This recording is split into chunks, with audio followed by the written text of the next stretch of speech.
Friends, ఆంధ్రప్రదేశ్లో ఇంకా రాజకీయ కక్షలు రగులుతూనే ఉన్నాయి. ఎప్పటికీ ఈ రాజకీయ అగ్నిగుండం మారిపోతుందో ఎవరికి అర్థం కాని పరిస్థితి. తాజాగా తాడిపత్రిలో శాశ్వత శత్రువులుగా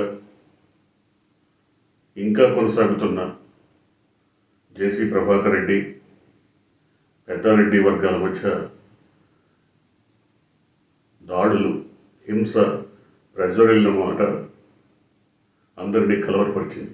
దాదాపు 3 నెలల తర్వాత మాజీ ఎమ్మెల్యే పెద్దారెడ్డి తాడిపత్రి వచ్చిన సందర్భంగా తెలుగుదేశం వర్గాలు చేసిన దాడిలో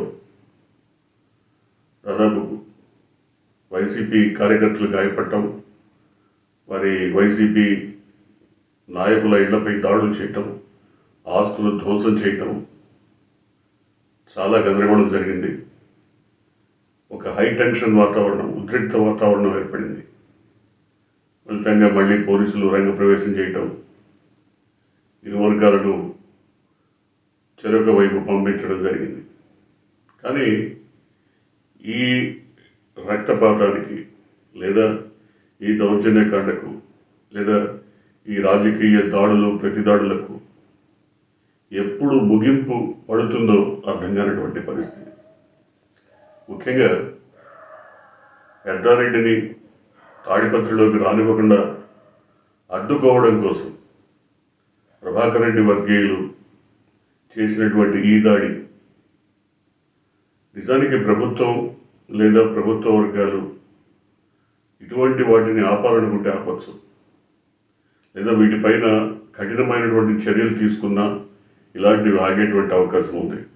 కానీ ప్రభుత్వ పెద్దలు రెడ్ బుక్ రాజ్యాంగం అంటూ దాడులకు పురిగొల్పుతున్నటువంటి నేపథ్యంలో, దౌర్జన్యాలకు, గృహదానాలకు లేదా ఆస్తుల విధ్వంసానికి పురిగొల్పుతున్నటువంటి నేపథ్యంలో హత్యాకాండ కూడా యథేచ్ఛగా సాగుతున్నటువంటి పరిస్థితుల్లో మరి ప్రభుత్వం చేష్టలుడిగి చేతగాని తనంతో కూర్చుండిపోయిందా అంటే అర్థం కానటువంటి పరిస్థితి.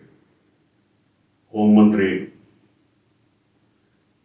జగన్మోహన్ రెడ్డి పైన వ్యంగ్య బాణాలు విసరడానికి, వైసీపీ పైన వక్రభాష్యాలు చెప్పడానికి, లేదా ఏదో సినిమా తరహా పంచులేయడానికి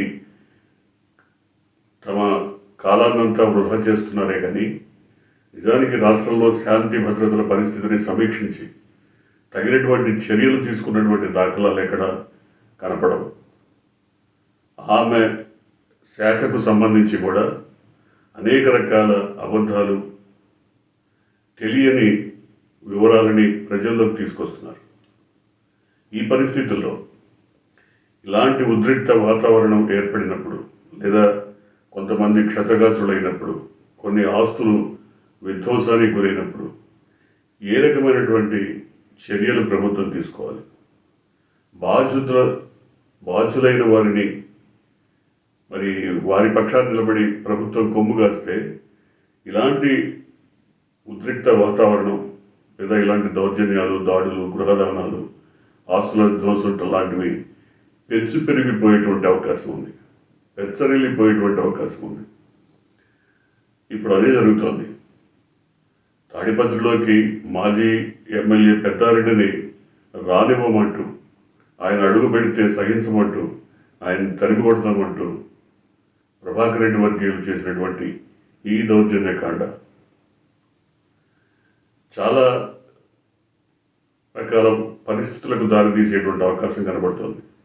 కానీ ఆయన ఏం చెప్తారు? వైసీపీ నాయకులే, ముఖ్యంగా పెద్దారెడ్డి అనుచరులే తమ ఇంటి ముందుకు వచ్చి రెచ్చగొట్టారు, అందుకే తమ కార్యకర్తలకు దాడి చేశారు, విధ్వంసానికి పాల్పడ్డారని చెప్తారు. నిజానికి ఓడిపోయి అసలు తాడిపత్రి నుంచే కనుమరుగైపోయినటువంటి మాజీ ఎమ్మెల్యే పెద్దారెడ్డి తన ఇంటికి, తాడిపత్రిలో నిర్మించుకున్నటువంటి తన ఇంటికి వస్తున్నప్పుడు ఆయన ప్రభాకర్ రెడ్డి వర్గీయుల మీద దాడి చేసేటువంటి అవకాశం ఉందా? వాళ్ళ ఇంటి మీదకి వెళ్ళి దౌర్జన్యం చేసేటువంటి అవకాశం ఉందా? ప్రభుత్వం టీడీపీ చేతిలో ఉందని తెలుసు. అటువంటి పరిస్థితుల్లో టీడీపీ నాయకుల ఇళ్ల మీదకి వెళ్ళేటువంటి ఏ చిన్న అవకాశమైనా ఉంటుందా? కానీ ప్రభాకర్ రెడ్డి మాత్రం వాళ్ళు రెచ్చగొట్టారు, అందుకే మా వాళ్ళు దాడి చేశారని చెప్తారు. రెచ్చగొట్టే అవకాశం ఎంత మేరకు ఉంది? అందున పెద్దారెడ్డి ప్రధాన అనుచరుడు మురళి తుపాకీతో మరి విచ్చలవిడిగా ప్రవర్తించారు, అందువల్లనే దాడి చేశాము. దాదాపు ఆయన ఇంటిని ఛిద్రం చేశారు, ఆయన ఇంటిని చిన్నాభిన్నం చేశారు, ఆయన ఇంటిని మొత్తం ఎక్కడికెక్కడ ధ్వంసం చేశారు, దహనం చేశారు, వాహనాలు దహనం చేశారు, వాహనాల మీద దాడులు చేశారు. ఇవన్నీ కూడా తాడిపత్రి ప్రజానీకం ముఖ్యంగా ఈ ఇరు వర్గాల దాడులు, పరస్పర దాడులు, కక్షలు, కార్పణ్యాల వల్ల వాళ్ళు శాంతి సామరస్యాలతో బతకలేనటువంటి పరిస్థితి ఏర్పడిపోయింది. ఈ రెండు వర్గాలు తాడిపత్రిలో ఉన్నంతకాలం, అది వైసీపీ వర్గం కావచ్చు, టీడీపీ వర్గం కావచ్చు, ఈ ఇరు వర్గాలు అక్కడ ఉన్నంతకాలం ప్రజలు శాంతి సామరస్యాలతో మెలిగేటువంటి అవకాశం ఎంత మాత్రం కనపట్టలేదు. కానీ ప్రభుత్వం ఇలాంటి వాటిపైన ఒక ఉక్కుపాదం మోపి ఇలాంటి నాయకులను రాజకీయ కక్షలతో తరచూ దౌర్జన్యాలు, గృహదానాలు లేదా పరస్పర దాడులకు తెగబడే నాయకులను కట్టడి చేయకపోతే ఆ ప్రాంతంలో ఉద్రిక్తతలు తరచూ కొనసాగేటువంటి అవకాశమే కనబడుతుంది. ఇవాళ జరిగింది కూడా అదే. వారి మధ్య, ఆ రెండు వర్గాల మధ్య రాజకీయ కక్షలు దాదాపు ఒక దశాబ్దన్నర లేదా 2 దశాబ్దాల నుంచి కొనసాగుతున్నవే. కానీ వాటికి ఎక్కడొక్కడ అడ్డుకట్ట వేయాల్సిన బాధ్యత ఆ ఇరు వర్గాలకు సంబంధించిన పార్టీలు ముఖ్యంగా సంయమనం పాటించాలని కోరాలి. లేదా శాంతి సామరస్యాలకు ఆ పార్టీలే చొరవ తీసుకోవాల్సినటువంటి అవసరం ఉంది. లేనప్పుడు ఈ రకమైన దాడులు, దౌర్జన్యాలు కొనసాగేటువంటి పరిస్థితి. తాజాగా టీడీపీ వర్గాలు చేసిన దాడిలో వైసీపీ నాయకుడి ఇల్లు పూర్తిగా ధ్వంసమైంది, ఆస్తులు ధ్వంసమైనాయి, వాహనాలు ధ్వంసమైనాయి, కొందరు గాయపడ్డారు. ఈ పరిస్థితి, దీనంతటికీ కారణం వైసీపీ వాళ్ళు మా ఇంటి ముందుకు వచ్చి రెచ్చగొట్టడమే అని జేసీ ప్రభాకర్ రెడ్డి చెప్తున్నాడు. ప్రజలు మాత్రం, ప్రత్యక్ష సాక్షులు మాత్రం పెద్దారెడ్డిని తాడిపత్రిలోకి అడుగు పెట్టనివ్వకుండా ఉండడం కోసం ఆయన వస్తున్నారని తెలిసి ఆయన ప్రధాన అనుచరుల ఇళ్లపైన దాడులు జరిగాయని చెప్తున్నారు. నిజానిజాలు తేల్చుకోవాల్సినటువంటి అవసరం ఉంది, నిజానిజాలు బయట పెట్టాల్సినటువంటి అవసరం ఉంది. ప్రభుత్వం శాంతి భద్రతల కాపాడేటువంటి చర్యలో భాగంగా అవసరమైతే తమ పార్టీ నాయకులనైనా లేదా వైసీపీ నాయకులనైనా అదుపులోకి తీసుకుని వారికి కొంత కౌన్సిలింగ్ ఇచ్చేనా ఇక ముందు ఇలాంటి దురదృష్టకర పరిస్థితులు తలెత్తకుండా చర్యలు తీసుకోవాల్సినటువంటి అవసరం ఉంది.